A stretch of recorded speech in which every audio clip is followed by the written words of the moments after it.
Assalamualaikum warahmatullahi wabarakatuh. Selamat siang Ibu dan Bapak semuanya yang ada dimanapun ya. Gimana suara saya terdengar jelas? Tolong dibantu untuk koreksi ya. Oke, senang sekali saya Amelia pada siang hari ini bisa menemani Bapak dan Ibu semua ya di tema kita pada siang hari ini mengenai hubungan harmonis antara orang tua dan anak pada masa pembelajaran online. Ya, seperti yang kita ketahui bahwa semenjak pandemi ini terjadi, pemerintah menganjurkan kita untuk selalu stay at home, ya selalu berada di rumah untuk mengurangi tingkat penyebaran virus corona ini. Nah, karena stay at home, orang-orang yang bekerja pun bekerja dari rumah, begitupun anak-anak kita yang sekolah akhirnya diliburkan dalam tanda kutip, akhirnya belajar di rumah melalui online, daring, atau pembelajaran jarak jauh. Ya. Nah, karena pembelajaran jarak jauh, akhirnya belajar di rumah, banyak orang tua yang merasa kewalahan mendampingi anak-anaknya untuk belajar online ya. Karena secara tanpa kita sadari kita harus mendampingi mereka walaupun kita tidak ada bakat mengajar ya tentunya ya.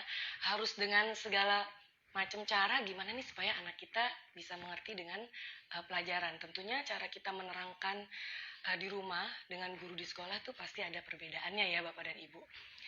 Oke. Pada siang hari ini saya telah mengajak ya seorang psikolog anak dan dewasa yang ahli di bidangnya tentunya ya. Sebelum saya mengundang beliau, saya akan memperkenalkan dulu narasumber kita pada siang hari ini adalah Ibu Ratih Wardia Lestari, MPsi Psikolog.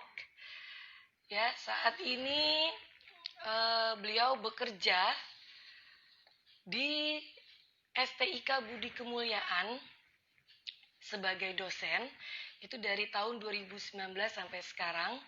Kemudian sebagai psikolog anak dan dewasa di Rumah Sakit Ibu dan Anak Budi Kemuliaan dari tahun 2017 sampai saat ini ya. Latar belakang pendidikan beliau pada tahun 2003 sampai 2006 beliau bersekolah di Senior High School Al-Azhar Kelapa Gading. Kemudian tahun 2006 sampai 2011 beliau mengambil sarjana psikologinya di Universitas Persada Indonesia. Kemudian mengambil magister profesinya pada tahun 2011 sampai Oktober 2016 di universitas yang sama yaitu Universitas Persada Indonesia YAI. Oke. Untuk pengalaman beliau pernah menjadi internship konselor pada tahun 2016 di Rumah Tahanan Negara Kelas 1 Salemba, Jakarta Pusat. Kemudian pernah juga menjadi internship konselor di Panti Werda Karya Kasih.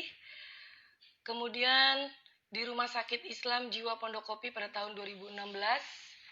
Pada tahun 2014 sampai 2015 menjadi rekrutmen konsultan di GLC Consulting. Kemudian bulan Juli sampai November 2013 menjadi recruiter spesialis di Benchmark Recruitment.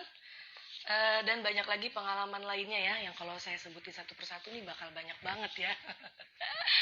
Oke, untuk menjadi narasumber, beliau pernah menjadi narasumber di Health Seminar at RSIA Budi Kemuliaan dengan tema optimalisasi perkembangan bayi dan anak secara komprehensif dan terintegrasi.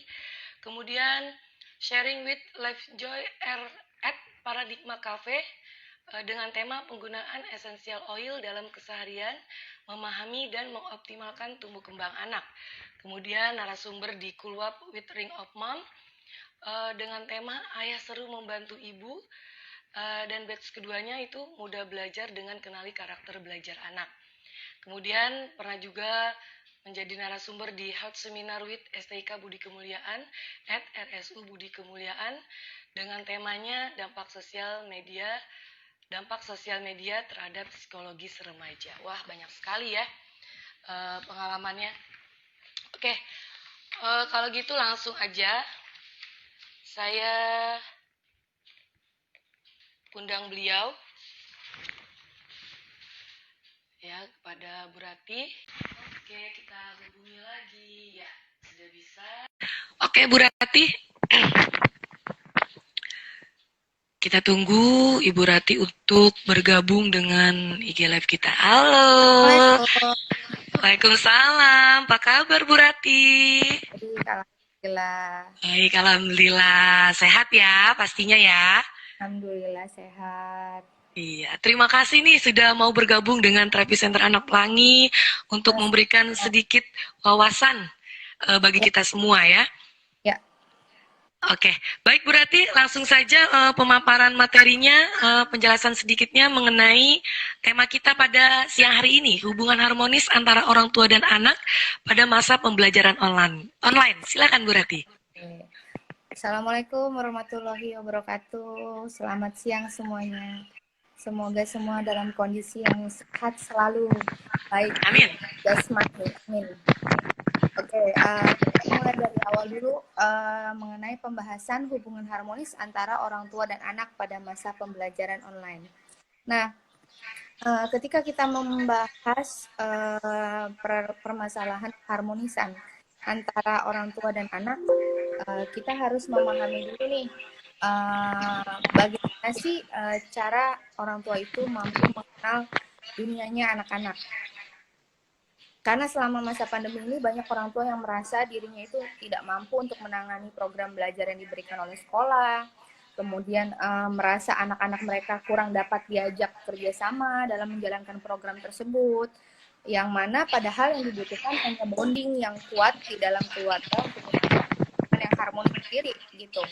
Nah, sebelum kita mempelajari bagaimana menciptakan hubungan yang harmonis itu antara orang tua dan anak, terlebih dahulu kita harus mampu memahami dunianya si anak-anak ini.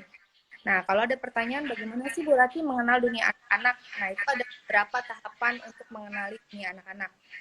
Yang pertama, orang tua harus mampu mengenali tipe-tipe kepribadian si anaknya sendiri.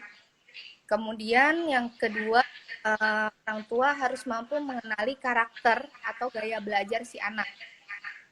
Nah, yang ketiga, potensi atau kecerdasan, harus mampu mengenali potensi atau kecerdasan yang dimiliki anak itu sendiri. Begitu. Nah, kita bahas dulu yang pertama, bagaimana mengenali tipe kepribadian anak. Jadi ada beberapa tipe-tipe kepribadian. Yang pertama itu ada sanguinis ini di mana anak memiliki kecenderungan untuk mencari perhatian dan kasih sayang serta pengakuan yang lebih dari orang-orang yang di sekitarnya gitu ya. Nah, ciri-cirinya biasanya anaknya energi, ramah, terus mampu memberikan motivasi untuk orang lain. Nah, anak dengan tipe sanguinis ini juga biasanya mampu untuk memulai pembicaraan sendiri, mudah bergaul, mampu untuk berteman dengan siapapun. Seperti itu. Kemudian tipe kepribadian yang kedua itu ada koleris. Koleris ini biasanya suka menyukai tantangan dan dapat dengan mudah menyelesaikan tugas yang diberikan walaupun sulit sekalipun. Gitu. Nah, ciri-cirinya biasanya anaknya disiplin, fokusnya tinggi terhadap sesuatu. Jadi dia cenderung tuh biasanya menjadi anak yang cenderung memimpin di dalam kelompok.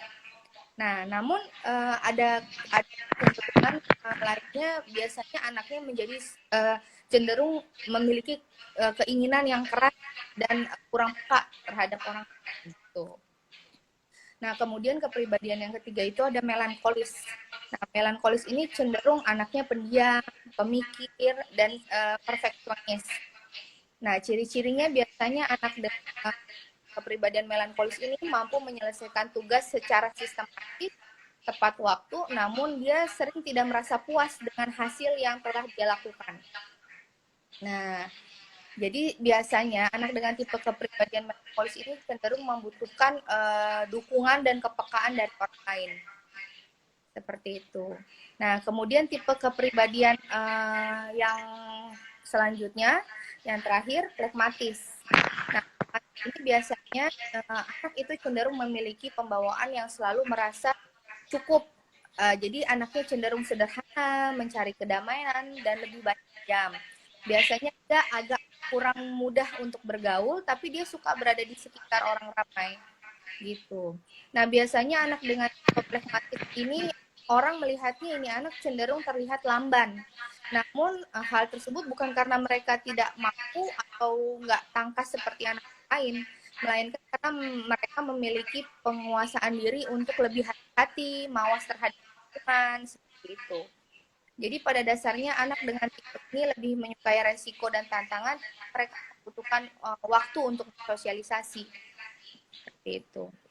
Nah, berdasarkan beberapa tipe kepribadian di atas yang sudah saya jelaskan tadi ada sekitar 4 tipe ya. Itu seorang anak itu dapat memiliki satu atau dua tipe yang ada di atas. Jadi nggak hanya salah satunya aja. Hanya nanti kita harus melihat kita itu lebih dominan yang mana kepribadian. Apakah dia lebih melankolis atau dia lebih dominan pragmatisnya, seperti itu.